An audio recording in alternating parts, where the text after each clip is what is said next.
ಉದ್ಯೋಗ ಖಾತ್ರಿಯ ಗುದ್ದಾಟ ಮನ್ರೇಗಾ ಇದು ಎಂಜಿ ನರೇಗಾ ಯೋಜನೆಯನ್ನು ಯುಪಿಎ ಸರ್ಕಾರ ಭಾರತದಲ್ಲಿ ವಲಸೆಯನ್ನು ತಪ್ಪಿಸುವಂತಹ ದೃಷ್ಟಿಯಿಂದ ಉದ್ಯೋಗ ಖಾತ್ರಿ ಗ್ರಾಮೀಣ ಉದ್ಯೋಗ ಖಾತ್ರಿಯನ್ನು ತೆಗೆದುಕೊಂಡು ಬಂದಿತ್ತು.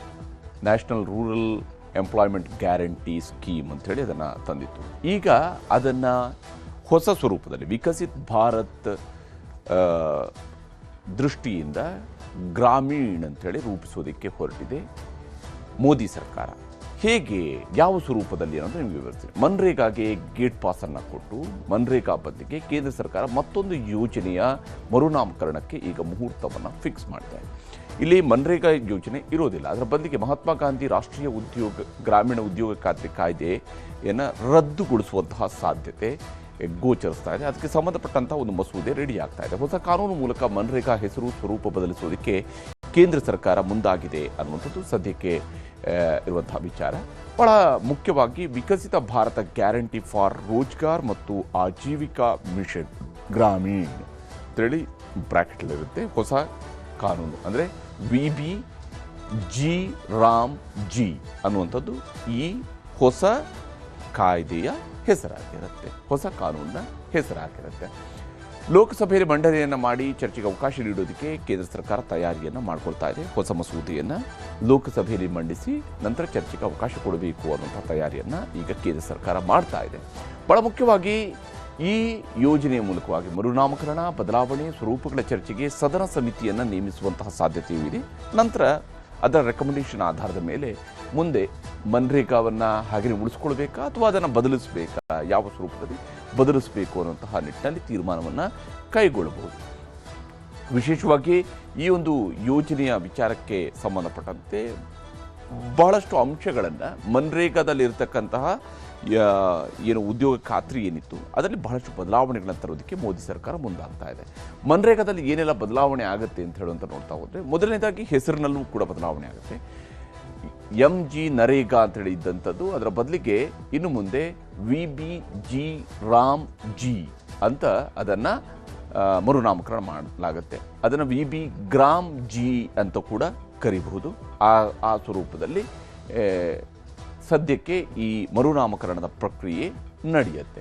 ಮತ್ತು ಈ ಒಂದು ಯೋಜನೆಯ ಮೂಲಕವಾಗಿ ಅಂದರೆ ಹೊಸ ಮಸೂದೆಯ ಮೂಲಕವಾಗಿ ಹಾಲಿ ಇರುವಂತಹ 100 ದಿನಗಳ ಉದ್ಯೋಗ ಖಾತ್ರಿ ಏನಿದೆ, 100 ದಿವಸಗಳವರೆಗೆ ಉದ್ಯೋಗವನ್ನು ಕೊಡಬೇಕು ಅನ್ನುವಂತಹ ಉದ್ಯೋಗ ಖಾತ್ರಿ ಏನಿದೆ ಅದನ್ನು 100ರ ಬದಲಿಗೆ 125 ದಿನಗಳಿಗೆ ವಿಸ್ತರಣೆ ಮಾಡೋದಕ್ಕೆ ಕೇಂದ್ರ ಸರ್ಕಾರ ಮುಂದಾಗುತ್ತೆ ಅಂತ ಹೇಳಿ 125 ದಿನಗಳಿಗೆ ಉದ್ಯೋಗವನ್ನು ಹೆಚ್ಚಳ ಮಾಡಲಾಗುತ್ತೆ. ಅಂದರೆ 25 ಉದ್ಯೋಗಗಳನ್ನು ಜಾಸ್ತಿ ಮಾಡಲಾಗುತ್ತೆ.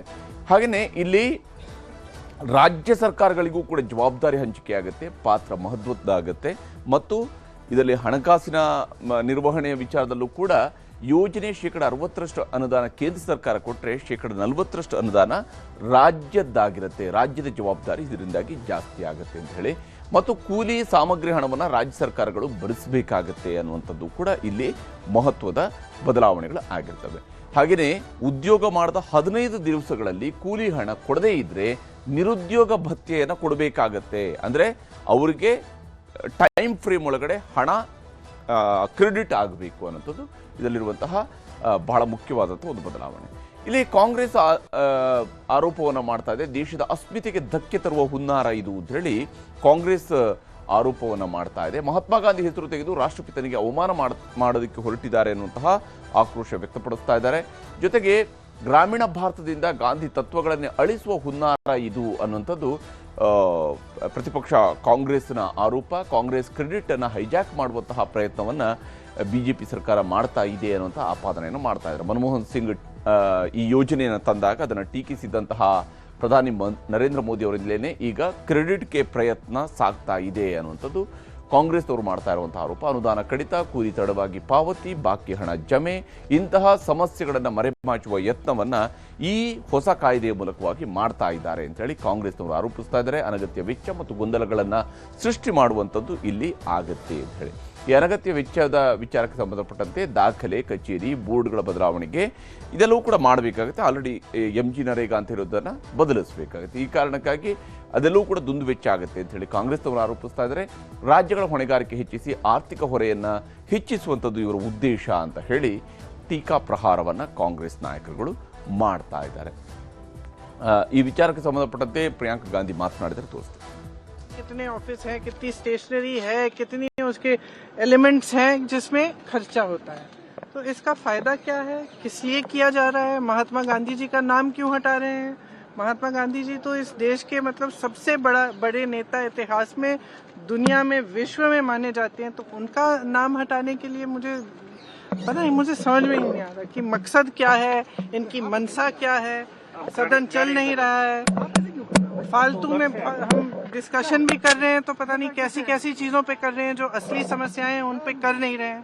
समय व्यर्थ होते जा रहा है, पैसे व्यर्थ होते जा रहे हैं, देश की संपत्ति जो इस सदन को चलाने के लिए है, कुछ ना हम डिस्कस कर रहे हैं, ये खुद डिस्टर्ब कर रहे हैं.